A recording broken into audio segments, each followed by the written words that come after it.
اعوذ باللہ من السمیع العلیم من الشیطان اللعین الرجیم بسم اللہ الرحمن الرحیم الحمد للہ الذی ہدانا لہذا وما كنا لنهتدی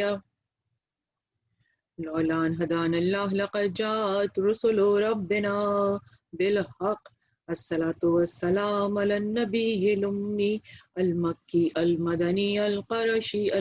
الهاشمي المطلبي الرسول المسدد المصطفى الأمجد المحمود الأحمد أبي القاسم محمد صلوات الله صل على محمد وآل محمد وعجل فرجه الصلاة والسلام على سيد المطهر والإمام المظفر والشجاع الغضنفر أبي شبير شبر غالب على كل غالب مطلوب كل طالب نقطة دائرة المطالب إمام مشارق والمغارب اسد اللہ الغالب امیر المومنین علی ابن ابی طالب صلوات اللہ صلی علی محمد وآل محمد وعجل فرجهم الصلاة والسلام على صاحب دعوة النبوية وصالة الحیدریہ والعصمة الفاطمیہ والحلم الحسنیہ والشجاعة الحسینیہ والعبادة السجادیہ والمآثر الباقریہ والآثار الجعفریہ والعلوم الکاظمیہ والحجج الرضویہ والجود التقویہ والنقاوة النقویہ والہیبة العسکریہ والغیبة الالہیہ القائم بالحق صلوات اللہم صلی علی محمد وآل محمد وعجل فرجهم الصلاة والسلام على آلہ الطیبین الطاہرین المعصومین المظلومین انما یرید اللہ لیذہب عنکم الرجس اہل البیت ویطہرکم تطہیرا صلوات اللہم صلی علی محمد وآل محمد وعجل فرجهم خواتین گرامی السلام علیکم ورحمۃ اللہ وبرکاتہ۔ حمد ہے اپنے پروردگار کی، اپنے مالک کی، اپنے خلق کرنے والے کی، اس یکتا کی جو تنہا ہے، اکیلا ہے، واحد ہے، فرد ہے، احد ہے، کوئی اس کا شریک نہیں، کوئی اس کے نزدیک نہیں، کوئی اس کا ہمسر نہیں، اس کا مقابلہ کسی سے نہیں کیا جا سکتا، اس لیے کہ وہ کوئی شے نہیں ہے۔ یقیناً پروردگار عالم اس قوت کا نام ہے جس قوت کو زلال نہیں، جس قوت کو زوال نہیں، اور یہ قوت ہی در حقیقت ہر طاقت کے پیچھے ہے۔ جسے وہ چاہتا ہے طاقت عطا کرتا ہے، جسے وہ چاہتا ہے قوت دیتا ہے، اور اس کے سوا طاقت اور قوت کا سرچشمہ کوئی نہیں۔ اسی پروردگار عالم کی حمد کرتے ہیں، اس کی پاکیزگی بیان کرتے ہیں، اس کی ثنا کرتے ہیں، اور اپنے آپ کو اس صف میں شامل کرتے ہیں جہاں کائنات کا ہر ذرہ اس کی حمد اور اس کی ثنا کر رہا ہے۔ خدا ہمارے اس ذکر کو قبول فرما لے جو ہم صدقے میں حسین ابن علی کے کر رہے ہیں، کہ ہم حسین ابن علی کی ذات مبارک کو، ان کو دیکھ کر، ان کے جہاد کا ذکر کر کے، ان کی عزاداری قائم کر کے اپنے نفوس کو پاکیزہ کرنے کی ایک کوشش کر رہے ہیں، اور اس قرآن کو سمجھنے کی کوشش کر رہے ہیں، اس شریعت سے وابستہ ہونے کی کوشش کر رہے ہیں جس کی خاطر امام حسین نے اپنی جان لٹا دی، گھر بار لٹا دیا، اپنی اولاد، اپنے اہل حرم، ہر چیز کو امام حسین علیہ السلام نے اسٹیک پہ رکھا، صرف اس لیے کہ آپ شریعت محمدی کو ریوائیو کرنا چاہ رہے تھے، اس میں نئی روح پھونکنا چاہ رہے تھے۔ 50 برس میں جس شریعت کو مردہ کر دیا گیا تھا، اور جن احکامات دین کو بالکل پس پشت ڈال کر نئی شریعت ایجاد کی جا رہی تھی، امام علی مقام نے اپنے خانوادے کے لہو کے ہمراہ اس تاریخ کو اس قدر خوبصورتی کے ساتھ لکھا کہ آج تک وہ تاریخ نہ صرف جگمگا رہی ہے بلکہ ہمیں شریعت کا راستہ دکھا رہی ہے۔ عزیزان محترم، ہماری گفتگو مسلسل جاری ہے، ایک ہی موضوع ہے، اور ہمارا موضوع ہے ولایت کی فداکار خواتین یا ولایت کی مددگار خواتین، the women who nurtured, who protected the institute of ولایہ۔ ولایت ایک مکمل انسٹیٹیوٹ ہے، اور اس انسٹیٹیوٹ کی حفاظت خود پروردگار عالم فرماتا ہے، اور اس کے لیے اس نے جو فداکار پیدا کیے اس میں مرد بھی ہیں، عورتیں بھی ہیں۔ ہم اپنی گفتگو کو کل جس منزل پہ چھوڑا تھا وہاں سے اٹھانے کی کوشش کریں گے، اور آج جو میرے پیش نظر 3 اہم پوائنٹس ہیں جو میں آج کی گفتگو میں سمیٹنے کی کوشش کروں گی، اس میں پہلے تو ہم یہ دیکھیں گے کہ اسلام جب مرد اور عورت کو ایک لحاظ سے دیکھتا ہے اور ایک ہی درجہ دیتا ہے، اور مرد اور عورت کی ذمہ داریاں جدا جدا صحیح لیکن ان کی ادائیگی میں پروردگار عالم دونوں کو ایک دوسرے کا سپورٹر بناتا ہے، تو پھر یہ حجاب کیا ہے اور حجاب کیسے کیا جا سکتا ہے، اور حجاب کے باوجود کس طریقے سے ہم ولایت کو پروموٹ کر سکتے ہیں۔ اور اسی حجاب کی آیت سے جو موضوع کنیکٹ ہو رہا ہے، جس پہ ہم نے اپنی کل گفتگو تمام کی تھی کہ حیا کیا چیز ہے اور حیا کو پروردگار عالم نے اسلام میں اتنی زیادہ اہمیت کیوں دی ہے۔ 2 پوائنٹ، اور پھر تیسری obviously جو ہم ہر روز کسی نہ کسی ولایت کی فداکار خاتون کا ذکر کرتے ہیں، جس سے اپنے وقت میں، اپنے زمانے میں، اپنے ولی، اپنے معصوم، اپنے ہادی، اپنے رہنما کی کسی طور بھی سپورٹ کی، ان میں سے کچھ کا ذکر ہم روز کر رہے ہیں۔ اور آج ہم گفتگو کریں گے حضرت ہاجرہ کے بارے میں، مادر حضرت اسماعیل اور زوجہ حضرت ابراہیم، اور اس کے بعد ہم جناب فاطمہ بنت حسین کا تھوڑا سا ذکر کریں گے، اور اس کے بعد امام حسن کی ان ازواج مطہرات کا کہ جن کے بچے کربلا میں شہید ہوئے، اور اپنے شوہر کی شہادت کے 11 سال بعد بھی وہ عرب کے اس ماحول میں جہاں پہ بیوہ کی شادی عدت پوری ہوتے ہی کر دی جاتی تھی، انہوں نے اس چیز کو آپٹ کیا کہ وہ بیوگی کی ہی عالم میں رہیں گی، لیکن در فاطمہ کو نہیں چھوڑیں گی، اس لیے کہ وہ اپنے شوہر کی اس وصیت کا احترام کرنا چاہتی تھیں کہ ان کے صاحبزادے کربلا میں امام حسین کے ہمراہ شہید ہوں۔ لہٰذا سلام ہے ان خواتین کی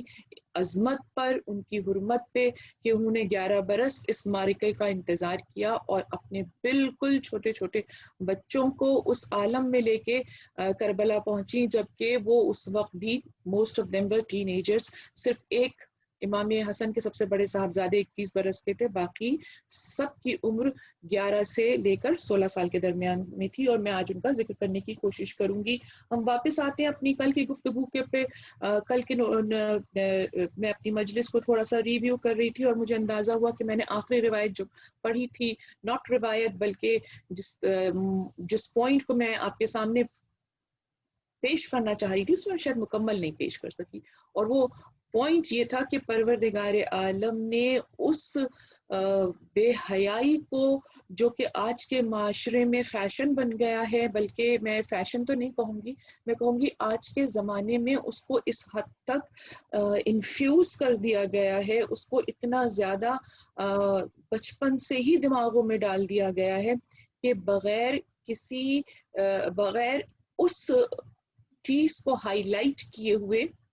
اور بغیر کسی حدود کے اس چیز کو بیان کیا جاتا ہے۔ کوئی کارٹون نظر نہیں آئے گا، کوئی فیری ٹیل آپ کو نظر نہیں آئے گی، کوئی بھی ایسا واقعہ، فلم، سٹوری، گانا، ایڈ، کچھ ایسا نظر نہ آئے گا جہاں پہ عورت کو ایکسپلائٹ نہ کیا جا رہا ہو، یا محبت کے اس رشتے کو جو کہ نام خدا کے بغیر لیا جا رہا ہے اس کو حلال کیا جائے۔ اسلام یقیناً مرد اور عورت کے تعلق کو بہت اہمیت دیتا ہے، اور مرد اور عورت کو الگ الگ فزیکلی الگ بنانے کا جو مقصد تھا پروردگار کا، وہ یہی تھا کہ اس رشتے کو رشتہ ازواج میں بدلا جائے، اور اس کے بعد پھر پاکیزہ نسلیں آگے بڑھیں۔ لیکن اسلام اس رشتے میں جس چیز کو سب سے زیادہ اہمیت دیتا ہے وہ ہے طہارت، مجھے اندازہ ہے، میں نے کل بھی آپ کے سامنے اس بات کا اعتراف کیا تھا کہ میرے لیے یہ اس موضوع پہ گفتگو کرنا ایک بہت ہی کٹھن اور چیلنجنگ نوشن ہے، لیکن میں بہت ہمت کر کے اس موضوع کو اپنا موضوع سخن بنا رہی ہوں. یہ جانتی ہوں کہ چھوٹی بچیاں اس محفل میں نہیں آ رہی، شاید ان کو میری زبان نہ سمجھ آتی ہو، لیکن میں یہ جانتی ہوں کہ ان بچیوں کی مائیں ضرور میری زبان سمجھ لیں گی، اور وہ اس میسج کو ضرور اپنے بچوں سے، صرف بچیوں سے نہیں بلکہ بچے اور بچیوں دونوں سے اس بات کو ٹائم ٹو ٹائم شیئر کریں گی، اس لیے کہ ہمارے بچے جس ماحول میں پل رہے ہیں، جن اسکولوں میں تعلیم حاصل کر رہے ہیں اور جس قسم کے میڈیا انفلوئنس میں ہیں، میری اور آپ کی اب کیپیسٹی سے یہ چیز بیونڈ ہو گئی ہے کہ ہم ہر وقت ان پہ نظر رکھ سکیں،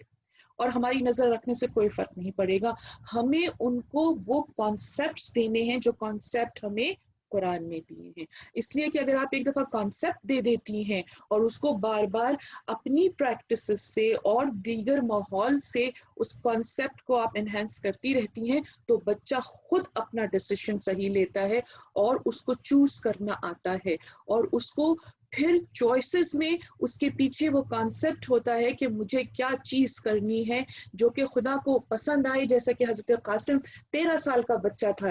میدان کربلا میں، اتنا ہی چھوٹا بچہ تھا کہ خواتین کی محملوں میں بیٹھ کے آئے تھے، بالغ ہی نہیں ہوئے تھے. اور آپ اس بچے کا رول دیکھیے کہ جب شب عاشور ان سے پوچھا امام نے، انہوں نے امام سے پوچھا جب چراغ گل ہو گیا، اور وہ پورا واقعہ آپ لوگوں کے ذہن میں ہے کہ سب کو امام نے کہا کہ اب شہادت میری منزل ہے، جس کو جانا ہے چلا جائے. تو اس بچے نے پاس آ کے پوچھا،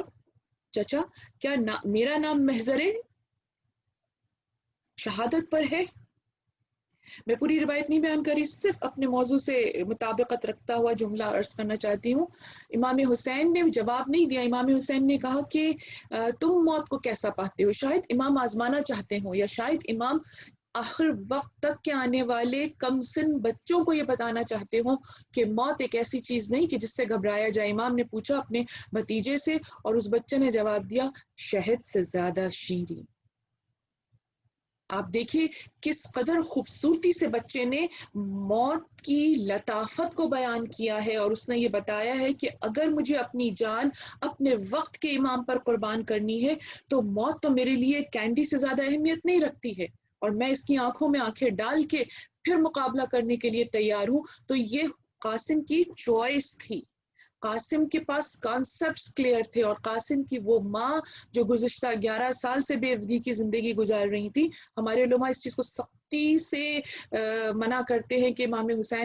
حسن کا کوئی تعویذ بازو پہ بندھا ہوا تھا، ایسی کوئی روایت، اس لیے وہ کہتے ہیں ایسی روایتوں کا وجود نہیں ہے. اور وصیت واجب چیزوں میں نہیں، جب جہاد واجب ہے تو جہاد واجب ہے. امام حسین اس لیے نہیں اجازت دے رہے تھے کہ آپ جانتے تھے کہ اس بچے پہ ابھی جہاد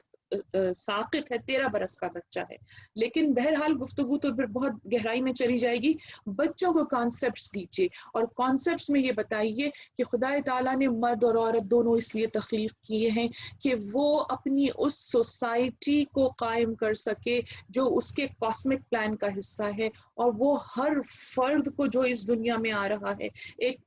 موقع دینا چاہتا ہے، ایک چانس دینا چاہتا ہے کہ تمہاری اپنی شخصیت ہے، تمہارا اپنا سٹیٹس ہے، تمہارے اپنے جذبات ہیں، تمہارے اپنے احساسات ہیں، تمہارے اپنے ایمبیشنز ہیں، تمہارا اپنا آگے سفر طے کرنے کا ایک راستہ ہے. تم کو پتا ہے تم اس دنیا میں ایک مخصوص مدت تک ہو، اور اس مدت کے بعد تم پھر موت کی منزلوں سے گزرو گے، اور بہت سارے مراحل سے گزر کے ہمارے سامنے ہماری ملاقات کے لیے پیش کیے جاؤ گے، اور تمہاری اکاؤنٹیبلٹی اس وقت ہوگی، اور اس وقت ہم تم سے پوچھیں گے کہ ہمارے اس ارادے میں تم نے کیا رول پلے کیا.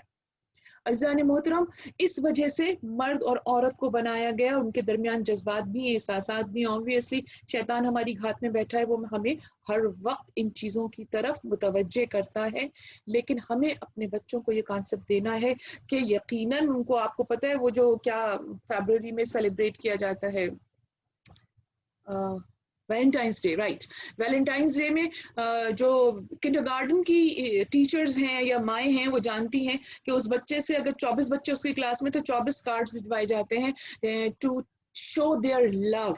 اس لیے کہ ان کے پاس ایک لو کا ہی لفظ رہ گیا، رسپیکٹ. تو کچھ رہ نہیں گئی ہے، لیکن اس کو بغیر خدا کے نام کے انٹروڈیوس کیا جاتا ہے۔ میرا اور آپ کا فرض یہ ہے کہ ہم نام خدا اس میں شامل کریں اور یہ بتائیں کہ یہ رشتہ بڑا محترم ہے، لیکن ہم محبت پوری انسانیت سے کرتے ہیں۔ ہم محبت کسی کا رنگ دیکھ کر نہیں کرتے، نسل دیکھ کے نہیں کرتے، حسب دیکھ کے نہیں کرتے، اور یہ محبت نہیں ہوتی ہے، یہ مروت ہوتی ہے، یہ احترام انسانیت ہے، یہ احترام آدمیت ہے جو ہم ہر ایک کو دیتے ہیں، اور ہم ہر ایک کے ساتھ زیادتی کرنے سے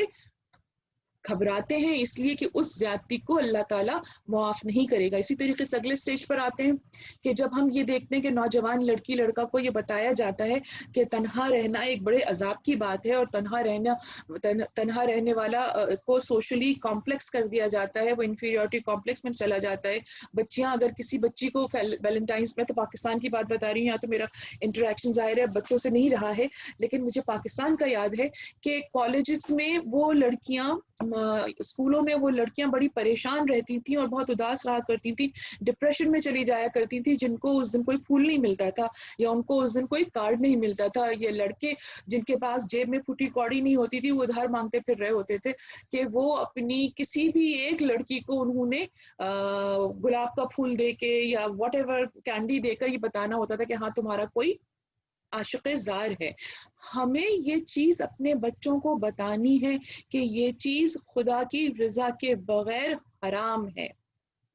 اور یہ حرام اس لیے ہے، یہ غلط اس لیے ہے کہ ہر چیز کا ایک مناسب وقت ہے، اور وقت آنے پہ ہر چیز نام خدا حلال ہوتی ہے، اور جب نام خدا حلال ہوتی ہے تو اس میں جو سب سے زیادہ چیز برکت ڈالتی ہے وہ ہے طہارت، پاکیزگی، اور اس پاکیزگی کو جتنا ضروری عورت کے لیے مینٹین کرنا، اتنا ہی ضروری مرد کے لیے بھی ہے۔ ہماری بچیاں جب ہم انہیں آیا حجاب بتاتے ہیں تو ہم سے پوچھتی ہیں کہ حجاب صرف عورتوں کے لیے کیوں ہے، حیا صرف عورتوں کے لیے کیوں ہے؟ تو میں ان کو یہی بتاتی ہوں کہ جہاں جہاں آیا حجاب آئی ہے، جہاں جہاں ہمیں بتایا گیا ہے کہ کس طریقے سے معاشرے میں حیا برقرار رکھنی ہے، وہاں پہلے اللہ نے مرد کو لازم کیا ہے، اس کے بعد عورت کو کیا ہے۔ آپ آیت دیکھ لیجئے، میں کوشش کروں گی ایک دو آیتیں آپ کے ساتھ شیئر کرنے کی، اور یہ کوئی ایک ایسی راکٹ سائنس نہیں ہے، اگر آپ خود قرآن مجید کے بارے میں جا کے گوگل کریں گی آپ کو خود یہ آیتیں مل جائیں گی۔ لیکن یہ کوئی اتنی بڑی چیز نہیں ہے کہ ہم یہ سوچیں کہ ہم پر کیوں ظلم ہو رہا ہے۔ ہم پر ظلم نہیں ہو رہا، بلکہ مرد سے بھی یہی تقاضا ہے اور عورت سے بھی یہی تقاضا ہے۔ میں آپ کے سامنے جو آیت پیش کرنا چاہ رہی ہوں وہ آیت ابھی قرآن مجید میں ہمارے پاس سب سے پہلی آیہ حجاب جو میں آپ کے سامنے پیش کروں گی وہ ہے سورہ نور سے، اور سورہ نور میں پروردگار عالم یہ ارشاد فرما رہا ہے، پیغمبر آپ مومنین سے کہہ دیجئے، آیت کا نمبر ہے 30،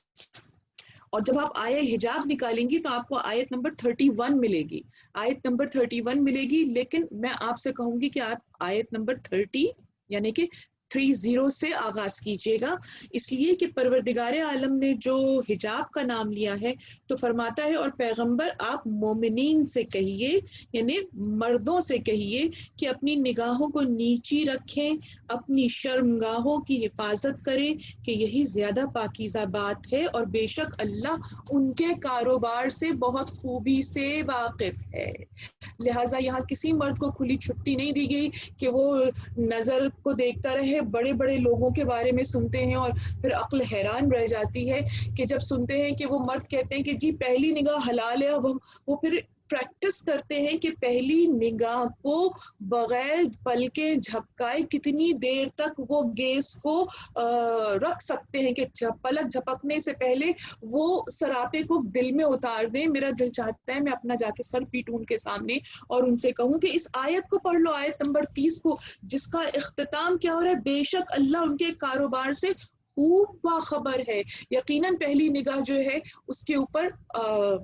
وہ حلال ہے، لیکن اگر اس پہلی نگاہ کو اگلی 10 نگاہوں پر کھینچ لیا جائے اور اندر نیت یہ ہو کہ میں کسی کے سراپے کو اچھی طرح دیکھ لوں، تو اللہ ان کے کاروبار سے بالکل بالکل واقف ہے اور وہ ان کو اسی چیز کی تعدیب بھی کرنے والا ہے. بہرحال یہ تو ایک جملہ معترضہ تھا جو میں نے اپنے کہتے ہیں نا دل کا پھپولا پھوڑ لیا، اس لیے کہ میں اکثر لوگوں کو اب یہ دیکھ رہی ہوتی ہوں کہ وہ اس چیز کا بڑا فائدہ اٹھا رہے ہوتے ہیں. لیٹس کم ٹو نیکسٹ آیت، آیت نمبر 31. اور مومنات سے کہیے، یعنی یہاں پر اب عورتوں سے مخاطب،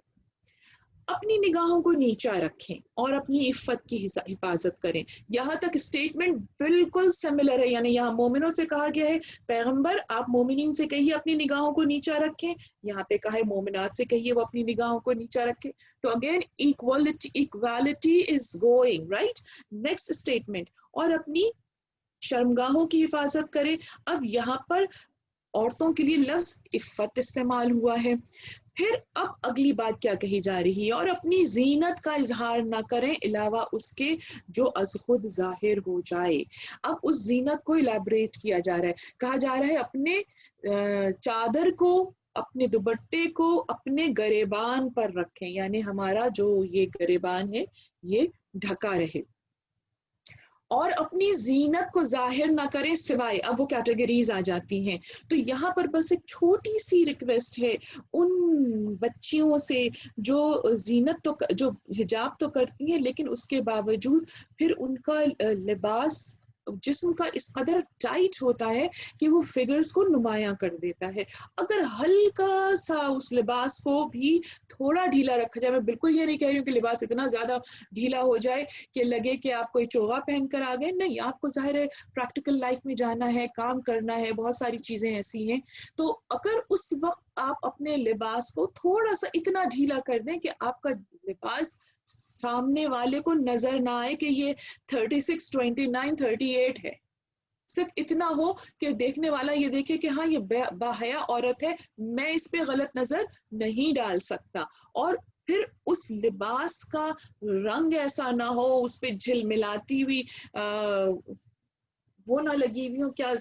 چاند ستارے ٹکے ہوئے ہوتے ہیں جن سے وہ چیز بہت بلنک بلنک کرتی ہے، یعنی کوئی چیز بہت کیپٹیویٹنگ نہیں ہونی چاہیے. اور ایسا نہیں ہے کہ اللہ تعالیٰ عورت کو فیشن سے روکتا، فیشن سے بالکل نہیں روکا گیا ہے. اب یہ آیت آپ کو بتائے گی. فرماتے ہیں پروردگار عالم اپنے دوپٹے کو اپنے گریبان پر رکھیں، اپنی زینت کو اپنے شوہر، باپ دادا، شوہر کے باپ دادا، اپنی اولاد، اپنی شوہر کی اولاد، اپنے بھائی اور بہنوں کی اولاد، اپنے بھائی اور بھائیوں کی اولاد اور بہنوں کی اولاد، اور اپنی عورتوں اور غلام اور کنیزوں اور ایسے تابع افراد جن میں عورت کی کوئی رغبت نہیں رہ گئی ہے، اور وہ بچے جو عورتوں کے پردے کی باتوں سے، یعنی بہت ہی چھوٹے بچے، آج کل کے تو بچے ہی بہت میچور ہو جاتے ہیں، تو میک شیور کہ وہ بچے اس کیٹیگری میں آ رہے ہوں، اور وہ بچے جو عورتوں کے پردے کی بات سے کوئی سروکار نہیں رکھتے، ان کے علاوہ کسی پر ظاہر نہ کریں. آیت ختم نہیں ہوئی ہے. اور خبردار اپنے پاؤں پٹک کر نہ چلیں کہ جس زینت کو چھپائے ہوئے ہیں اس کا اظہار ہو جائے. اور صاحبان ایمان تم سب اللہ کی بارگاہ میں توبہ کرتے رہو، شاید اسی طرح تمہاری فلاح اور نجات حاصل ہو جائے. آیت نمبر 31 سورہ نمبر 24. یعنی چال بھی باوقار ہونی چاہیے. اب یہاں پاؤں پٹکنے سے مطلب کیا ہے کہ وہ جو ہم لوگ پاؤں میں پازیب پہنتے ہیں اس کی چھن چھن،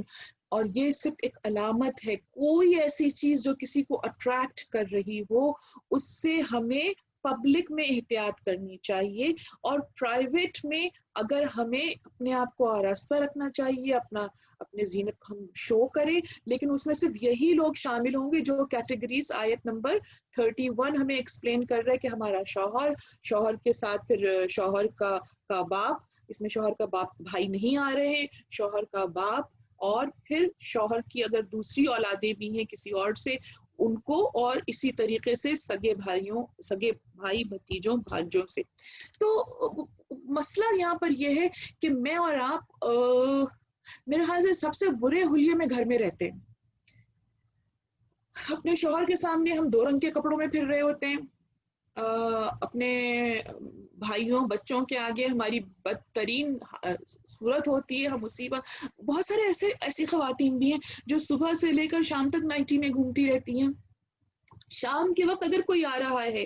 تو وہ جا کے کپڑے بدلتی ہیں. تو اب یہ ہم اپنی کاہلی اسلام پہ نہیں ڈال سکتے. ہمیں بننے سنورنے کا شوق ہے, ہمیں اچھا لگنے کا شوق ہے, ہمیں میک اپ کرنے کا شوق ہے, ہمیں اچھے زیور پہننے کا شوق ہے. شوق کو نہیں روکا گیا, اس کے اظہار کو روکا گیا ہے. اظہار محرم کے سامنے ہو, کمپلیٹلی طور پر آپ کو جو میک اپ کرنا ہے, جو فیشن کرنا ہے, جو اچھے کپڑے پہننے, اپنے آپ کو گھر میں آراستہ رکھیے. آخر آپ اپنا گھر صاف رکھتی ہیں اپنے لیے کہ نہیں رکھتی ہیں؟ اپنے لیے کرتی ہیں نا, ہر وقت کوئی مہمان نہیں آتا, تو اپنے آپ کو بھی آراستہ رکھیے. صبح اٹھیے, تیار ہوئیے, اپنے سارے شوق پوری کیجیے. جب باہر جانے لگیے تو اپنے آپ پہ ایک چادر ڈال لیجیے جو آپ کے شوق کو, جو آپ کے سنگار کو نمایاں نہ کرے. اور پھر اگلی بات کیا ہے کہ اس میں پہلے مردوں کو اللہ تعالیٰ نے کہا ہے کہ اپنی نگاہوں کو نیچا رکھو. اب مسئلہ یہ کہ مردوں کی تو اتنی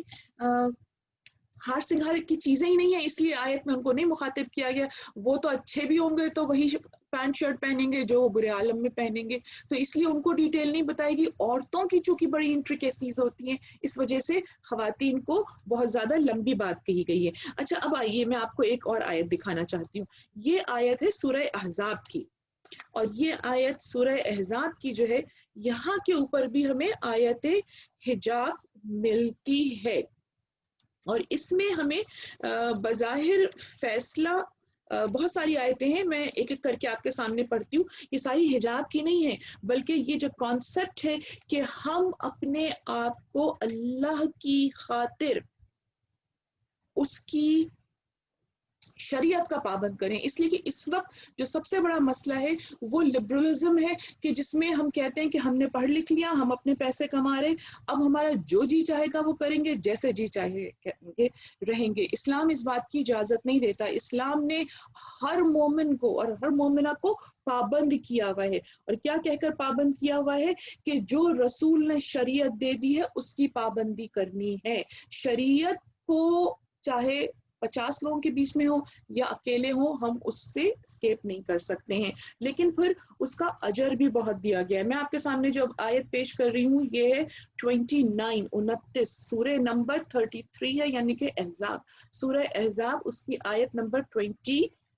اور پھر میں آپ سے وہی جملہ دہراؤں گی جو 2 دن پہلے میں نے کہا تھا کہ اللہ تعالیٰ نے عورت کے ایکسٹرا لاڈ اٹھائے ہیں, عورت کے ایکسٹرا نخرے اٹھائے ہیں, اسے اور زیادہ پیار کے ساتھ ٹریٹ کر رہا ہے. اب اس آیت کو آپ دیکھیے, یہاں پہ کیا کہا جا رہا ہے, اگر اللہ اور رسول اور آخرت کی طلبگار ہو.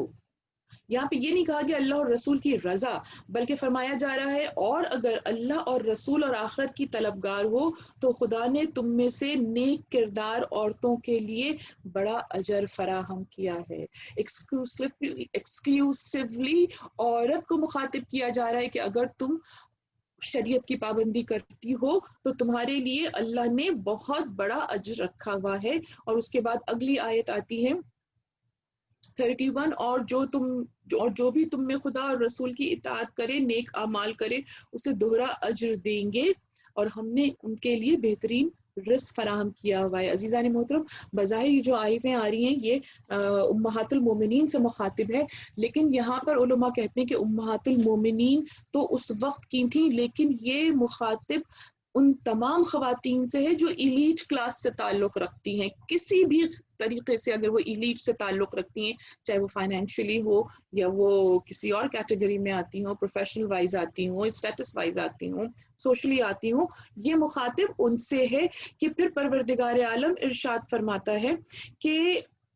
اور اس کے بعد میں آپ کے سامنے آیت نمبر 36 پیش کر رہی ہوں, اور کسی مومن مرد اور عورت کو اختیار نہیں کہ جب خدا اور رسول کسی امر کے بارے میں فیصلہ کر دیں تو وہ بھی اپنے امر کے بارے میں صاحب اختیار بن جائے. یہ آیت بہت امپورٹنٹ ہے, اس کو تو کہیں اپنے ایسی جگہ پہ لکھ کے لگا لیجئے جہاں دن میں 1-2 دفعہ ضرور نظر پڑے. اور کسی مومن مرد اور مومن عورت کو اختیار نہیں کہ جب خدا اور رسول کسی امر کے بارے میں فیصلہ کر دیں تو وہ بھی اسی چیز کے بارے میں خود صاحب اختیار ہو جائے. یعنی جو شریعت رسول نے دی ہے اسے ہمیں اس پر عمل کرنا ہے. ہم میں سے بہت سارے لوگ اس پر عمل نہیں کر پاتے ہیں, میں خود ان میں شامل ہوں, لیکن پھر ہم کو یہ جاننا چاہیے کہ اگر ہم انحراف کر رہے ہیں تو ہمیں شرمندہ ہونا چاہیے, اور ہمیں یہ اپنے دل میں اقرار کرنا چاہیے اللہ کے سامنے کہ ہاں ہم اس چیز پر عمل نہیں کر پا رہے, پروردگار تو ہمیں توفیق دے کہ ہم عمل کر سکیں. اس لیے کہ یہ جو ایکسپٹ کرنا ہے اپنی کمزوری کو اور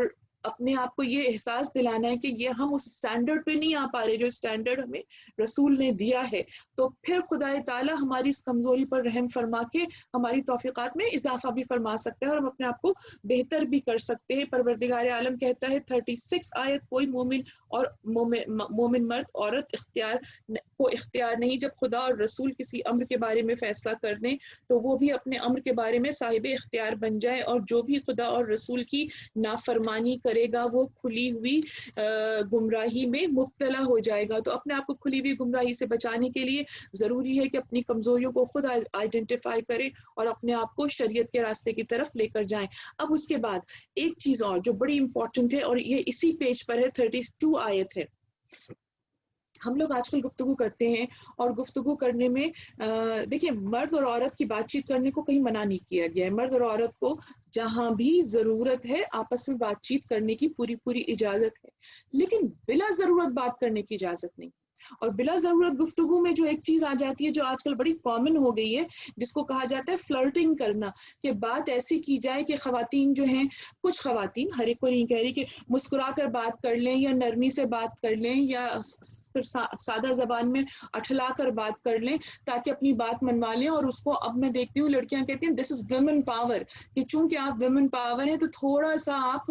بات کو گھما پھرا کے کیجئے، دوسرا مرد جو اس کو بھی پتا ہوتا ہے کہ یہ فلرٹ کر رہی ہے لیکن وہ اس بات کو مان لیتا ہے۔ اس کے بارے میں قرآن کیا کہتا ہے؟ قرآن اس کے بارے میں یہ بات آیت نمبر 32 ہے، سورہ احزاب 33 یاد رکھیے گا۔ اے زنان پیغمبر، کہا جا رہا ہے رسول کی بیویوں پہ رکھ کے، اور obviously کوئی چیز اللہ نے محسوس کی ہوگی تبھی ان کو کہا جا رہا ہے، لیکن obviously this again goes for all women of elite status۔ اے زنان پیغمبر، تم اگر تقوی اختیار کرو تو تمہارا مرتبہ کسی عام عورت جیسا نہیں ہے، لہذا کسی آدمی سے لگی لپٹی بات نہ کرنا، کہ جس کے دل میں بیماری ہو اسے لالچ پیدا ہو جائے، اور ہمیشہ نیک بات کیا کرو۔ یہاں کے اوپر جو چیز بتائی گئی ہے کہ ہمیں اچھے لہجے میں بات کرنی ہے، ہمیں نرم لہجے میں بات کرنی ہے، ہمیں اس کا مطلب نہیں کہ درستگی سے بات کریں، بدتمیزی سے بات کریں، نہیں، لیکن ہمیں بات کرنی ہے اسٹریٹ ٹو دا پوائنٹ بات کرنی ہے، تاکہ کوئی شخص جس کے دل میں مرض ہو اور وہ یہ آہستہ آہستہ چیک کر رہا ہو کہ میں کہاں تک بات کو کھینچ سکتا ہوں، اس کو پتہ چل جائے کہ yes there is the limit، یہاں تک میں سیدھی بات کر رہا ہوں، اس کے آگے ہم قدم نہیں بڑھا سکتے۔ بس اس کے بعد میں آخری آیت آپ کے سامنے پیش کروں گی کہ جس میں یہ آیت ہے سورہ نور کی 24 آیت، سورہ نور کی 24 سورہ ہے 26 آیت ہے۔ یہ آیت جو ہے وہ آپ کو اپنا اسٹیٹس سیٹ کرنے میں بہت ہیلپ کرے گی۔ جو ہم کہتے ہیں نا پرسنل چوائسز، کہ ہم اپنی پرسنل چوائسز سے کیا چیزیں منتخب کریں، یقین جانیے یہ آیت اتنی کلیئر کٹ آیت ہے اور یہ اتنی وضاحت کے ساتھ ہر انسان کو انڈیویجولی اکوپ کرتی ہے کہ وہ کس طریقے سے دو چیزوں کے درمیان میں سے ایک چیز پک کر سکتا ہے، اور اس پک کرنے میں خدا اس کے ساتھ کس طرح پیچھے کھڑا ہوا ہے۔ آیت نمبر 26 سورہ نمبر 24۔ خبیث چیزیں خبیث لوگوں کے لیے ہیں، خبیث افراد خبیث باتوں کے لیے۔ بس یہیں پر آ کے آدمی استغفار پڑھتا ہے اور ٹھہر جاتا ہے اور دیکھتا ہے، اس لیے کہ ہر شخص کی آنکھ میں یہ قوت ہوتی ہے اور اس کے دل میں یہ بصیرت ہوتی ہے کہ وہ یہ دیکھ لے کہ چیز بری ہے کہ اچھی۔ ہم لوگ بعض دفعہ صرف فار دا فن سیک غلط چیز کو کر لیتے ہیں یہ سوچ کر، بلکہ آج کل کا تو میں کیا بتاؤں ماحول، آپ کو خود مجھ سے بہتر پتا ہوگا کہ آج کل کا ماحول یہ ہے کہ جو جتنی بری چیز ہے اس کو بڑے خوش ہو کے کیا جاتا ہے۔ کیوں؟ اس لیے کہ وہ بہت کول لگتی ہے۔ آپ نے یہ بات دیکھی ہوگی بچوں میں، پہلے ہمارے وقت میں اگر تصویر کھنچوائی جاتی تھی تو ہم لوگ بہت ہی تمیز سے بیٹھ کر اور اچھی طرح سے تصویر کھنچواتے تھے۔ اب جب تک آپ کوئی بے تکا پوز نہ کر دیں تصویر میں تب تک کول تصویر بنتی نہیں ہے، یا جو بری چیزیں ہیں ان کو بچے پک کرتے ہیں اور ان کو وہ زیادہ آئیڈیلائز کرتے ہیں۔ جیسا کہ میں اکثر مثال دیتی ہوں، پاکستان میں ایک ایڈ چلا کرتا تھا سرف کے بارے میں، ڈٹرجنٹ تھا اس کے بارے میں، کہ وہ دکھاتے تھے کہ داغ لگے ہوئے ہیں کپڑے پہ سفید، اس کے اوپر بہت سارے داغ لگے ہوئے ہیں، اور ماں جو ہے وہ اس بچے کو گلے سے لگا کے کہہ رہی ہے داغ تو اچھے ہوتے ہیں۔ تو آپ یہ دیکھیے کہ انڈائریکٹلی کیا میسج جا رہا ہے کہ کوئی بات نہیں، جتنے بھی گناہ کرنے داغ لگانے لگا لو، اس لیے کوئی بات نہیں، وہ تو دھل جائے گا، لیکن داغ دھلنے کے بعد کیا داغ پوری طرح سے چلا جاتا ہے؟ اسی طریقے سے انسان کے کردار پہ جو بال پڑ جاتا ہے وہ اس کو آخری عمر تک چوکے لگاتا رہتا ہے۔ اللہ تعالیٰ کہہ رہے خبیث چیزیں خبیث لوگوں کے لیے ہیں، خبیث افراد خبیث باتوں کے لیے ہیں، تو جس کی اصل میں خباثت ہوگی وہی خبیث چیز کی طرف جائے گا۔ پاکیزہ فرد کبھی خباثت کی طرف جا ہی نہیں سکتا۔ اور پھر پروردگار کہتا ہے اور پاکیزہ باتیں پاکیزہ لوگوں کے لیے ہیں، اور پاکیزہ افراد پاکیزہ باتوں کے لیے ہیں۔ یہ پاکیزہ لوگ خبیث لوگوں کے اتہامات سے پاک و پاکیزہ ہیں، اور ان کے لیے باعزت مغفرت اور رزق خدا تعالیٰ نے مہیا کیا ہے۔ عزیزان محترم، میں خصوصاً میں اپنی ماؤں سے کہتی ہوں قرآن پڑھا کیجئے، اور قرآن کے کانسیپٹس کو اپنے بچوں سے ڈسکس کیا کیجئے، اس لیے کہ اللہ تعالیٰ نے کوئی ایک چیز ایسی نہیں ہے جو قرآن میں بیان نہ کی ہو۔ اب آخر میں آپ کے سامنے ایگزیکٹ آیا حجاب کو بھی پیش کر دوں تاکہ میرا موضوع مکمل ہو جائے۔ ایگزیکٹ آیا حجاب آپ کو ملے گی اگین سورہ احزاب 33rd سورہ ہے، چیپٹر والیوم از 22nd، آیت از 59، 59ویں آیت ہے، ویری کلیئر کٹ۔ یہاں پہ پروردگار عالم کہتا ہے اے پیغمبر اپنی بیویوں، بیٹیوں اور مومنین کی عورتوں سے کہہ دیجئے۔ اب ہر عورت کو نہیں مخاطب کیا گیا ہے، یہاں جو عورتیں رسول کی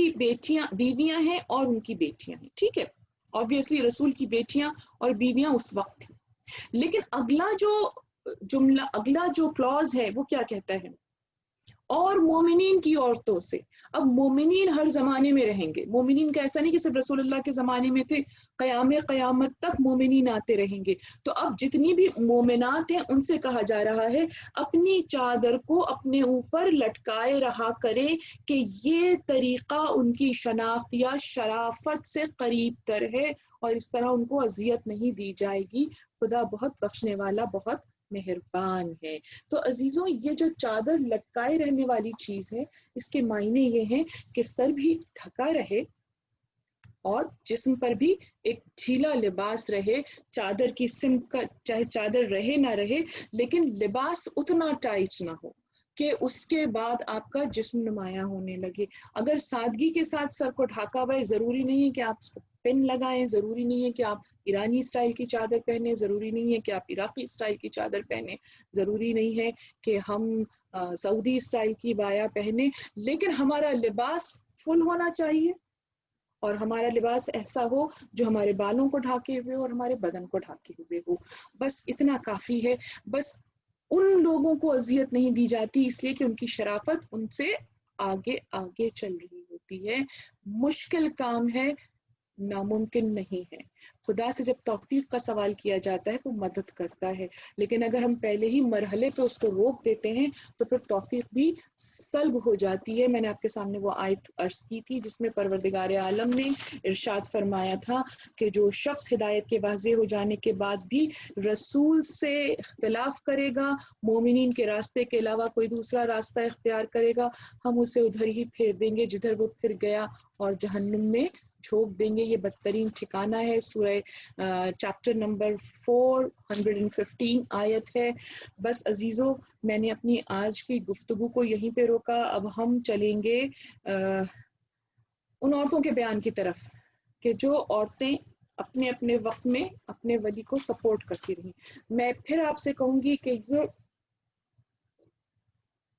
موضوع بہت نازک موضوع ہے، بہت حساس موضوع ہے، اس کو سختی سے نہ لیجیے گا، اس کو سمجھنے کی کوشش کیجیے گا، اور پھر اپنی بیویوں سے مدد مانگیے گا کہ وہ آپ کی مدد کریں، اور آپ کو اس ملک میں رہتے ہوئے، اس ویسٹ میں رہتے ہوئے اس طریقے سے رہنے کی توفیق عطا فرمائیں اور آپ خود اس پر عمل کر سکیں جو کہ پریکٹیکل بھی ہو لیکن شریعت کے مطابق بھی ہو. تھوڑی سی محنت سے پھر آپ عمل کرنے لگ جاتے ہیں. 100% نہیں بھی کر پائیں گے تو اللہ غفور الرحیم ہے. قدم اٹھانے کی ضرورت ہے لیکن بہرحال سب سے ضروری چیز کانسیپٹس پہ کام کرنا ہے. آخری سوال میرا رہ جاتا ہے کہ اسلام طہارت پہ کیوں اتنا زور دے رہا ہے؟ اچھا، مزے بات کی بات یہ ہے کہ اس وقت جتنے بھی کلچرز ہیں، میں ادیان کی بات نہیں کر رہی ہوں، میں کلچرز کی بات کر رہی ہوں. ہر کلچر بے حیائی کو پروموٹ کر رہا ہے، بے حیائی پہ زور ڈال رہا ہے. سارے کلچرز بدل جاتے ہیں لیکن اسلام اپنی جگہ پر ڈٹا ہوا ہے. اسلام شریعت سے آگے نہیں جانے دیتا. اس لیے طہارت کی بات کی جاتی ہے کہ یہ بات واضح ہے کہ جو طہارت کے ویڈ لاک کے درمیان میں پیدا ہوگا وہی ولی کا مددگار ہو سکتا ہے. جو ویڈ لاک کے باہر تو جو بھی چیز ہے وہ تو حرام ہی حرام ہے، لیکن اگر طہارت بھی مخلوط ہو جائے تو پھر طہارت نہیں رہتی. اور اسی وجہ سے جو کل کی روایت آدھی رہ گئی تھی کہ جو کل کی بات آدھی رہ گئی نا، ناٹ روایت، بات آدھی رہ گئی تھی کہ اگر کوئی ایڈلٹری میں ملوث ہوتا ہے خدا نہ کرے اور اس کا جرم ثابت ہو جاتا ہے تو 100 کوڑے لگتے ہیں عورت کو اور 100 کوڑے لگتے ہیں مرد کو. کوئی تخصیص نہیں ہے کہ عورت نازک ہے تو اس کو 80 لگ جائیں، دونوں کو 100 کوڑے لگیں گے. لیکن اسلام اتنا زیادہ سختی کرتا ہے اس معاملے میں کہ اگر یہ ان میرڈ ہیں تو 100 کوڑے لگیں گے، لیکن اگر ان میں سے کوئی ایک بھی فرد میرڈ ہے، چاہے مرد ہو یا عورت ہے، تو اور فرض کریں کہ خدا نہ کرے وہ کسی ایسے چیز میں انوالو ہو جاتے ہیں، اب اس کے بعد دونوں کی ڈیورس ہو جاتی ہے یا نہیں بھی ہوتی اور عورت کی ڈیورس ہو جاتی ہے تو بھی وہ اس مرد پہ تا حیات حرام رہے گی. تو یہ جو ایک بڑا کامن سی پریکٹس سننے میں آتی ہے، خدا محفوظ رکھے کہ یہ پریکٹسز بہت عام ہو گئی ہیں. شریعت محمدی اس کی اجازت نہیں دیتی. اور اس کی پھر سزا کیا ہے؟ اس کی سزا یہ ہے کہ اگر کوئی شادی شدہ فرد اس جرم کا مرتکب ہوتا ہے اور اس کا جرم ثابت ہو جاتا ہے، جو کہ ثابت کرنا بھی بہت سخت ہے، اور اس کا قرآن میں سورہ نور میں پورا لکھا ہوا ہے. آپ سورہ نور کی شروع کی آیتیں پڑھیں، آپ کو سمجھ میں آ جائے گا. لیکن اگر یہ جرم ثابت ہو جاتا ہے تو پھر 100 کوڑے نہیں لگتے ہیں، بلکہ پھر اس کو پورا زمین میں گاڑ کر اسٹون ٹل ڈیتھ، یہ شرع کی حد ہے. یعنی پھر اسے زندہ رہنے کا حق ہی نہیں دیا جاتا. کیوں؟ اس لیے کہ اگر وہ اس پریکٹس کو کنٹینیو رکھے اور کسی اور کی اولاد کسی اور شوہر کے نام سے آگے چلا دے تو پوری نسل تباہ ہو گئی. اور پروردگار عالم خیانت کو کسی طور برداشت نہیں کرتا. تو یہ جو امانت کا کانسیپٹ ہے، یہ جو حیا کا کانسیپٹ ہے، طہارت کا کانسیپٹ ہے، یہ کانسیپٹس ہمیں بچوں سے بہت ڈیٹیل میں ڈسکس کرنے ہیں. اس لیے کہ جب بے حیائی کھل کے ڈسکس کی جا رہی ہے تو حیا بھی ہمیں بہت زیادہ گہرائی میں جا کے اپنے بچوں سے بہت اوپنلی ڈسکس کرنی ہے، because they are becoming mature. So we need to share all these things. ایک دفعہ درود پڑھی محمد. میں بس اپنی گفتگو سمیٹتی ہوں اور میں چاہتی تھی کہ حضرت حاجرہ کی بات کروں، but I don't see that much time is left. حضرت فاطمہ بنت حسین کی بات کرتے ہیں. حضرت فاطمہ بنت حسین کو اسپیسیفکلی میں نے 7 محرم کے لیے ان کا ذکر اس لیے روکا ہوا تھا کہ ہماری بہت بڑی تعداد یہ سمجھتی ہے کہ جناب فاطمہ بنت حسین کا نکاح حضرت قاسم سے 9 محرم کی شب ہوا تھا، اور ایک شب کی بیاہی جو تھی وہ دوسرے دن بیوہ ہو گئی تھی. خدا را کوئی ایسا شعر آپ کو ملے، کوئی ایسی روایت ملے، چاہے نوحے میں ملے، چاہے مرثیے میں ملے، چاہے سوز سلام میں ملے، اسے کاٹ دیجئے. اس لیے کہ یہ بی بی فاطمہ بنت حسن پر ایک تہمت ہے. حضرت قاسم 13 برس کے تھے. بی بی کی عمر ہمیں نہیں معلوم کتنی تھی، لیکن ہمیں یہ معلوم ہے کہ شی واز میچور انف کہ جو ولایت کی فداکار 3 خواتین، ناٹ ولایت کی فداکار کہوں گی میں، ان کے لیے جو لفظ تاریخ میں استعمال کیا ہے وہ یہ کہ یہ مخدرہ، یعنی مخدرہ وہ مخدومہ، ایک صاحب عزت خاتون اپنی فضل، جلالت، ذہانت، شرافت اور علم میں اپنی تمام بہنوں سے افضل تھیں اور ان 3 عورتوں میں شامل تھیں جن کے کندھوں پر امام حسین نے نہ صرف یہ کہ تبلیغ اسلام کی ذمہ داری ڈالی تھی بلکہ اپنی وصیت ظاہری اور وصیت باطنی کے فرائض بھی ان کو دیے تھے. 3 عورتیں جن کو کہ وصیت امام حسین علیہ السلام نے امامت کے امور جن کے سپرد کیے تھے، اس میں ایک جناب ام سلمہ تھیں. ان کے پاس وہ تمام چیزیں تھیں جو کہ مدینے میں چھوڑ کر آئی گئی تھی. بہت ساری چیزیں رسول امام حسین اپنے ساتھ لے کر آئے تھے اور وہ آپ نے سپرد کی تھی. کچھ جناب زینب کو دی تھی اور کچھ فاطمہ بنت الحسین کو دی تھی. اور یہ آلریڈی ان کی شادی حضرت حسن مصنع سے، جو امام حسن کے سب سے بڑے صاحبزادے تھے، ان سے ہو چکی تھی اور ان کی اولاد بھی موجود تھی. اب ان کے بارے میں ان کی ڈیٹیلز نہیں بتاتی ہوں آپ کو، لیکن میں آپ کو 2 چیزیں بتاؤں کہ ایک چیز جو حضرت امام محمد باقر سے مینشن ہے یہاں پر کہ آپ نے ارشاد فرمایا روز عاشورہ جب میرے جد امام حسین شہید ہونے کے لیے جا رہے تھے، اس وقت میرے والد انتہا سے زیادہ شدت میں بیماری کی شدت میں مبتلا تھے، بے ہوش تھے. امام نے اپنی بڑی صاحبزادی فاطمہ کو طلب کیا، وصیت امامت، احکام اور حدود اسلامی پر مشتمل کتاب ان کے حوالے کی. امام سجاد کی صحت یابی کے بعد فاطمہ نے یہ کتاب انہیں اس طرح دی اور اس طرح یہ کتاب ہم تک پہنچی. ابو جارود جو کہ راوی ہے وہ کہتا ہے میں نے پوچھا ابن رسول اللہ اس کتاب میں کیا تھا؟ امام باقر نے فرمایا خدا کی قسم انسانی ضروریات کی تمام چیزیں اس کتاب میں موجود ہیں. جس دن سے خدا نے آدم کو خلق کیا اس دن سے لے کر جب تک یہ دنیا باقی رہے گی تمام احکام الہی اور تمام حدود کہتے ہیں شریعت کو نافذ کرنے کی جو کنڈیشنز ہوتی ہیں، تمام حدود کے مسائل اور باریک ترین احکام، یہاں تک کہ ایک ہلکی سی خراش کی دیت کا حکم بھی اس کتاب میں موجود ہے. تو یہ کتاب حوالے کی گئی تھی فاطمہ کبریٰ کی، جن کو کہ ہم نے کہاں سے کہاں پہنچا دیا کہ ان کی مہندی اور ان کے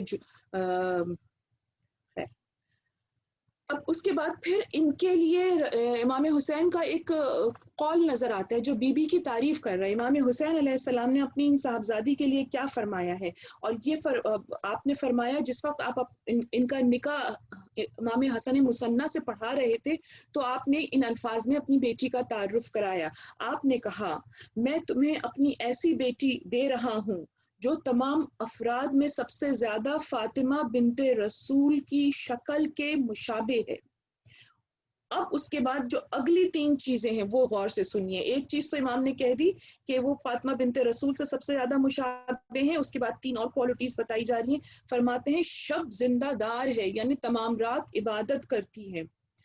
تمام دن روزہ رکھتی ہے. شب زندہ دار ہے، روزہ دار ہے اور حسن و جمال میں حوروں کی طرح سے ہے. تو جب کوئی باپ یہ کہے، وہ بھی حسین جیسا باپ، تو سوچیے آپ جناب فاطمہ بنت حسین کا کیا مرتبہ ہوگا. آگے گفتگو ہماری ان 3 خواتین کی طرف جاری ہے.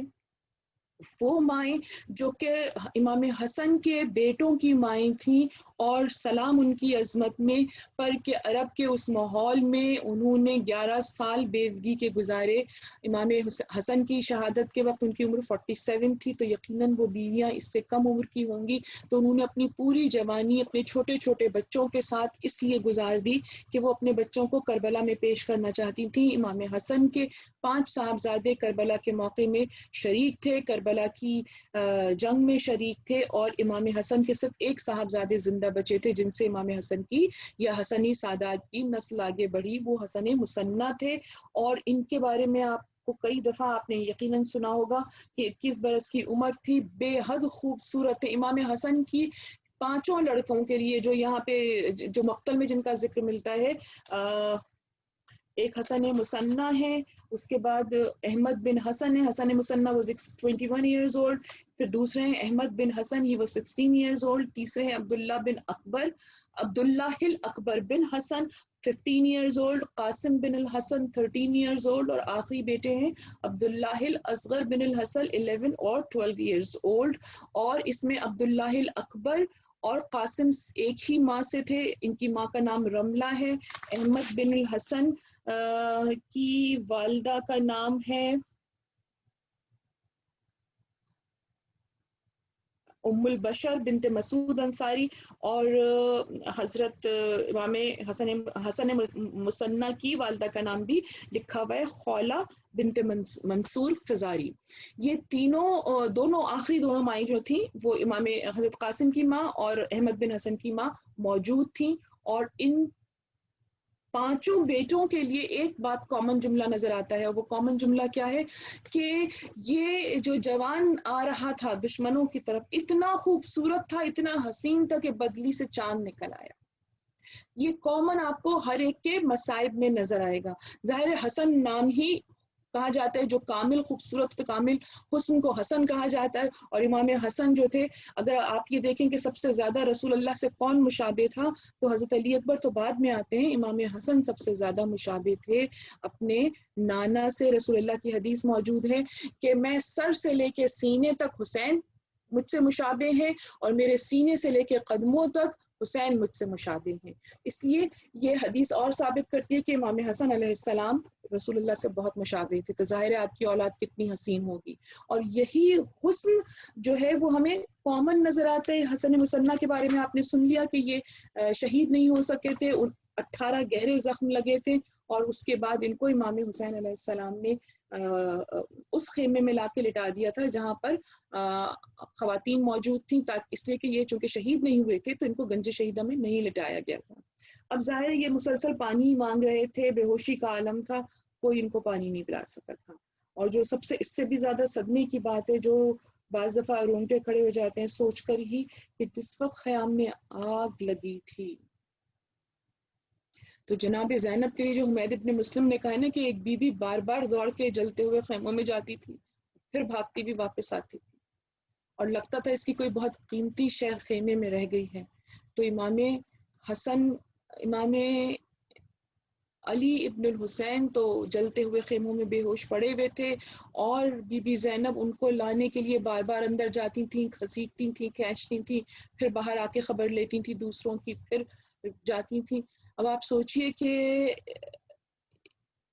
اس میں ایک شہزادے کا اور اضافہ ہو گیا، ظاہر ہے جتنی محبت ایک بھائی کی اولاد سے اتنی دوسرے بھائی کی اولاد سے، اور اب حسن مصنع کو لانا اور زیادہ کٹھن تھا، اس لیے کہ آپ بہت دراز قد تھے اور بہت زیادہ قوی الجثہ تھے، اور اسی وجہ سے شہید نہیں ہو سکے تھے۔ بی بی نے نہ جانے ان کو کس طریقے سے جلتے ہوئے خیموں سے نکالا ہوگا، یہ صرف آپ امیجن ہی کر سکتی ہیں۔ دوسرے مرحلے پر آتے ہیں ہمارے سامنے احمد بن حسن، اور اس شہزادے کے کارنامے جو مقتل میں لکھے ہیں وہ عقل کو دنگ کر دیتے ہیں، اس لیے کہ ان کی عمر 16 برس کی ہے۔ ابو مخنف میں ان کی شہادت لکھی ہوئی ہے، اور جس میں یہ بتایا گیا ہے کہ یہ بہت حسین تھے۔ لکھا ہوا ہے کہ نہایت شکیل و وجیح تھے، اٹھتی جوانی تھی، حشمت اور وجاہت چہرے بشرے سے ظاہر تھا۔ جنگ کرنے گئے ہیں، پہلے ہی حملے میں 80 سواروں کو ہلاک کیا ہے، پیاس کی شدت شدید تھی، آنکھیں اندر دھس گئی تھیں، اور ان کا رجز بھی لکھا ہوا ہے۔ میں وقت کی کمی کے پیش نظر رجز نہیں پڑھ سکتی ہوں، لیکن اس میں 80 سواروں کو ہلاک کرنے کے بعد جو چیز مینشن کی گئی ہے کہ پھر امام کی خدمت میں حاضر ہوئے ہیں، اور امام کو جب پہنچے ہیں تو ظاہر خون میں نہائے۔ جب آپ سوچیں 16 سال کا لڑکا کتنا بڑا ہوگا، پھول سا ہی تو ہوگا نا، اور وہ جب خون میں نہایا، اگر آنکھیں اس کی اندر دھس گئی ہیں پیاس کی شدت سے، اور وہ چچا سے یہ کہہ رہے کہ چچا صرف ایک گھونٹ پانی مل جائے تو آپ کے دشمنوں کو ختم کر دوں گا۔ اور کمال ہے اس چچا کے صبر پہ کہ اپنے بھتیجوں سے شدید ترین محبت کرتے تھے، لیکن اس کے باوجود احمد بن حسن کو سینے سے لگایا، اور سینے سے لگا کے کہا بس صبر کرو اے میرے بھتیجے، صبر کرو، ان قریب تمہاری ملاقات اپنے جد سے ہوگی، اور وہ جام کوثر سے تم کو سیراب کریں گے، پھر تمہیں کبھی پیاس نہیں لگے گی۔ ایگزیکٹلی یہی الفاظ امام نے حضرت علی اکبر کے لیے بھی استعمال کیے تھے۔ بچہ واپس لوٹ کے گیا، جنگ کی تاریخ کہتی ہے کہ اب کی بار 50 سواروں کو واسر جہنم کیا، اس کے بعد پھر پلٹ کے آئے، اس لیے کہ لوگ مقابلہ کرنے سے گھبرا جاتے تھے۔ پھر آپ نے اپنے حواس کو درست کیا، پانی تو تھا نہیں کہ پانی پی سکتے، لیکن حواس کو درست کرنے کے بعد تیسرا حملہ آگے بڑھ کر کیا، اور اس میں مزید 60 سواروں کو، ٹوٹل 190 سواروں کو واصل جہنم کیا ہے، اور ان کا کوئی خاص شہید، ورنہ جس نے شہید کیا ہے اس ناری کا نام مقاتل میں مینشن کیا گیا ہے، لیکن یہاں کچھ نہیں ہے، ان کے لیے جملہ لکھا ہے زخموں کی کثرت سے نڈھال ہو گئے اور درجہ شہادت پہ پہنچ گئے۔ کیا جلال ہوگا علی کے اس پوتے کا، اور کتنا طاقتور تھا یہ بچہ کہ 190 لوگوں کو قتل کرنے کے بعد بھی شہادت اپنے زخموں کے خون بہ جانے سے یا پیاس کی شدت سے ہوئی ہے۔ اس کے بعد ہمیں حضرت عبداللہ الاکبر بن الحسن ملتے ہیں، یہ 15 برس کے ہیں، ان کی ماں اور قاسم کی ماں ایک ہیں، تو یہ امام حضرت قاسم کے سگے بھائی مادری لحاظ سے بھی تھے، اور ان کی بھی پوری ہمیں تاریخ ملتی ہے جنگ کی، اور اس کے بعد پھر ہمیں جو 5واں شہزادہ ملتا ہے، میں حضرت قاسم کی بات سب سے آخر میں کروں گی، جو 5واں شہزادہ ہمیں ملتا ہے امام حسن علیہ السلام کا شہید ہونے والا، ان کا نام ہے عبداللہ الاصغر، اور یہ ان کا قصہ آپ شام غریبہ کے مصائب میں شہادت امام کے وقت سنتی ہے کہ یہ اپنے خیمے سے جھانک رہے تھے جس وقت امام حسین کے اوپر حملہ کیا گیا ہے اور چھری چل رہی تھی، امام زمین پہ تشریف لا چکے تھے۔ بچے نے جب دیکھا کہ خولی تلوار لے کے حملہ کرنے جا رہا ہے امام کا سر جدا کرنے کے لیے، تو یہ خیمے سے نکل کر بھاگا ہے۔ امام حسین علیہ السلام نے ان کو دیکھ لیا، اور امام حسین نے وہیں سے پکار کے کہا بہن اسے روک لو۔ جناب زینب نے دامن پکڑ لیا اور آپ نے ان کو اندر لے جانے کی کوشش کی، تو بچے نے کہا واللہ لا افارق امی، اللہ کی قسم اپنے چچا کو تنہا نہیں چھوڑوں گا، اپنے چچا سے تنہا نہیں رہوں گا، اور یہ کہہ کے اپنا دامن پھوپھی کے ہاتھوں سے چھڑا کے دوڑتا ہوا گیا، گویا پھوپھی سے یہ کہہ کے گیا تھا اپنے چچا کی حفاظت کروں گا۔ بچہ ننھا تھا، کوئی ہتھیار تو ہاتھ پہ تھے نہیں، اپنے دونوں ہاتھوں کو چچا کے سر کے اوپر کر دیا، تلوار پڑنے والی تھی، تلوار چلی، بچے کے دونوں ہاتھ جدا ہو گئے، ایک ہاتھ کھال کے ساتھ ہاتھ میں لٹکنے لگا، بچہ تڑپ کے چچا کی گود میں گرا اور کہتا ہے یا اماں ہو، اے میرے چچا مجھے بچا لیجئے۔ چچا نے سینے سے لگا لیا، چچا نے کہا قریب تمہاری مشکل آسان ہوگی۔ ابھی امام حسین یہ کہہ کے بچے کو لپٹا رہے تھے اپنے سینے سے کہ خولی نے ایک تیر چلایا، بچہ حسین کی گود میں تڑپ تڑپ کے شہید ہو گیا۔ اب ہم آتے ہیں حضرت قاسم کی طرف۔ میں قاسم کے مصائب کیا بیان کروں، اس لیے کہ حضرت قاسم کے مصائب اتنے شدید، اتنے سخت ہیں۔ 13 سال کا بچہ، امام نے 2 لوگوں کو اپنے ہاتھ سے سجایا ہے، 2 شہیدوں کو امام نے اپنے ہاتھ سے سجایا ہے اور بڑے اہتمام سے سجایا ہے، ایک علی اکبر ہے اور ایک حضرت قاسم ہے۔ قاسم کو کس طریقے سے امام سجا رہے ہیں، پہلے تو اجازت ہی نہیں مل رہی تھی، قاسم کبھی ہاتھوں کو چومتے تھے، کبھی پیروں کو چومتے تھے، کبھی دامن کو پکڑتے تھے، چچا اجازت دے دیں، بڑی مشکل سے اجازت ملی۔ اب جب جانے کی اجازت مل گئی تو امام نے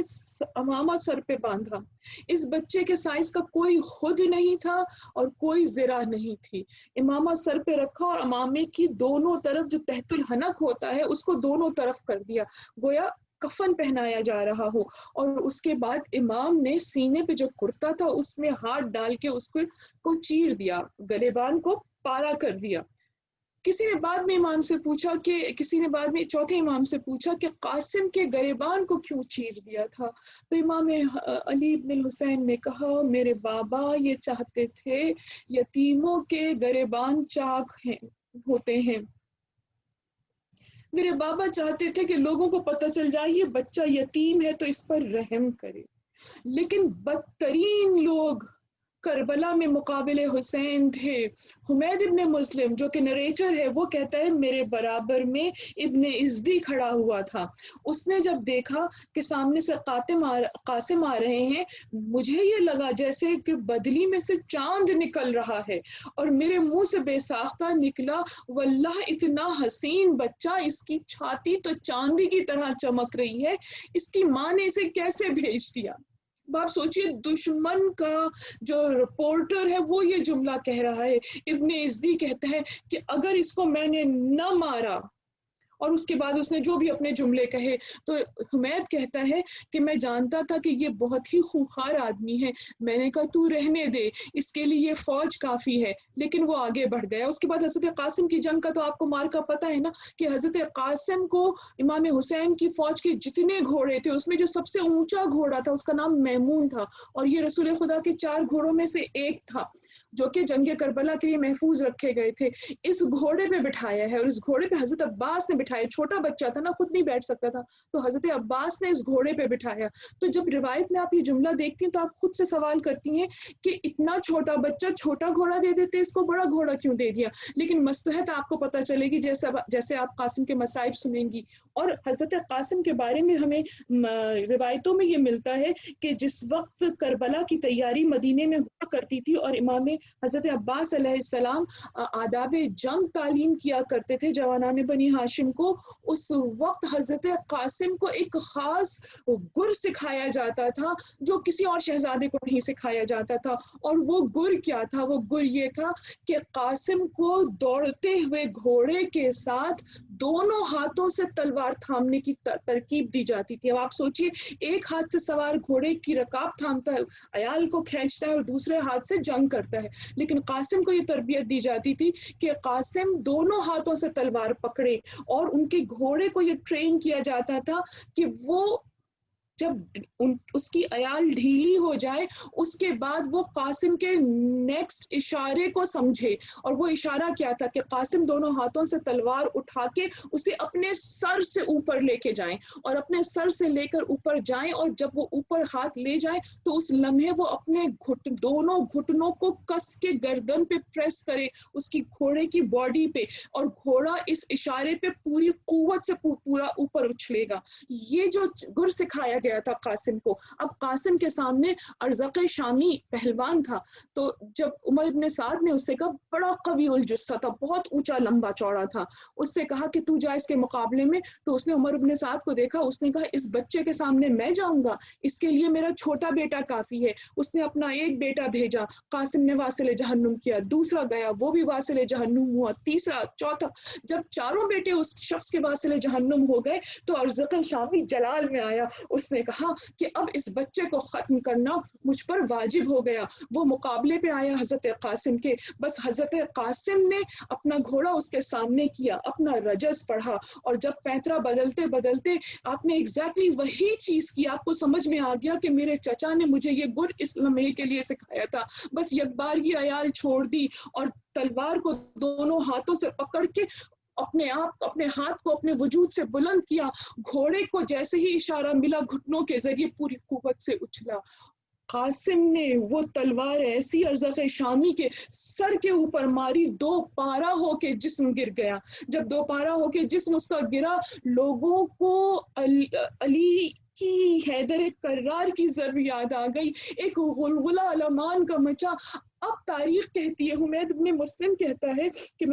مجھے اب تک یاد ہے کہ وہ بچہ، اس کے دائیں پاؤں کا تسمہ کھلا ہوا تھا، اس کا لیس کھلا ہوا تھا رائٹ فٹ کا۔ وہ کہتا ہے وہ بچہ پہلے تو خوش ہوا، اور خوش ہو کے اس نے مڑ کے اپنے چچا کو داد کے لیے دیکھا، مسکرا کے دیکھا، ظاہر عباس نے داد شجاعت دی، حسین مسکرائے، اور ایسے میں بچے کو احساس ہوا کہ اس کا تسمہ الجھ رہا ہے۔ حمید کہتا ہے وہ اتنا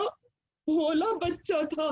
این جنگ کے ہنگام میں جھک کے اپنا تسمہ کھولنے لگا، بس جو تسمہ کھولنے کے لیے قاسم جھکے، ابن ازدی کو موقع ملا، قریب آ کے سر پہ گرز مارا شہزادے کے۔ قاسم سنبھال نہیں سکے، ایک بار نیچے تشریف لائے، جب زمین پہ گرے تسمہ تو الجھا ہوا تھا رکاب سے، بس قاسم نے آواز دی، اماں ہو ادرکنی، چچا مدد کو آئیے۔ چچا مدد کے لیے اس طرح سے دوڑے، تاریخ کہتی ہے کہ جیسے باز جھپٹتا ہے شکار پہ، حسین نے اس طریقے سے قبضے سے اپنے کھولی ہے، قبضے سے تلوار کھینچی اور حملے کے لیے چلے، اور جب پہنچے تو قاتل جھک کے گردن کاٹنا چاہتا تھا، قاسم کی قاتل کے سر پر وار کیا، اس کے ہاتھ کٹ گئے، اس نے مدد کے لیے پکارا، فوج مدد کے لیے آئی، بس دائیں کی فوج بائیں چلی گئی، بائیں کی فوج دائیں چلی گئی۔ عزیزو اگلا جملہ حمید کا کیا کہتا ہے؟ حمید کہتا ہے گرد کا ایک طوفان تھا، مجھے کچھ نظر نہیں آ رہا تھا، بس گھمسان کی آوازیں تھی گھوڑوں کی، اور ان گھوڑوں کی دوڑنے کی آوازوں میں ایک نحیف سی آواز آ رہی تھی، اماں ادرکنی، اماں ادرکنی، چچا میری مدد کو آئی، چچا میری مدد کو آئیے۔ اس کے بعد حمید کہتا ہے کچھ دیر بعد طوفان گرد کا ٹھہر گیا، میں نے دیکھا بچہ ایڑیاں رگڑ رہا ہے، حسین سر جھکائے کھڑے کہتے ہیں قاسم بہت شاق ہے، تو چچا کو پکارے مدد کو نہ پہنچ سکے بر وقت۔ ہاں عزیزو، قاسم کا پرسہ حسین کو دو، حسین کو اس بچے سے بہت پیار تھا، بس سینے سے سینے کو لگایا قاسم کے۔ اب جنازہ لے کے جا رہے ہیں، تاریخ کہہ رہی ہے کہ جنازہ اتنا طویل ہو چکا تھا کہ خط کھینچتی ہوئی ٹانگیں پیر نشان بناتے ہوئے جا رہے تھے، عزیزوں چادر میں ٹکڑے سمیٹ کے عباس لا رہے تھے، آؤ پرسا دو۔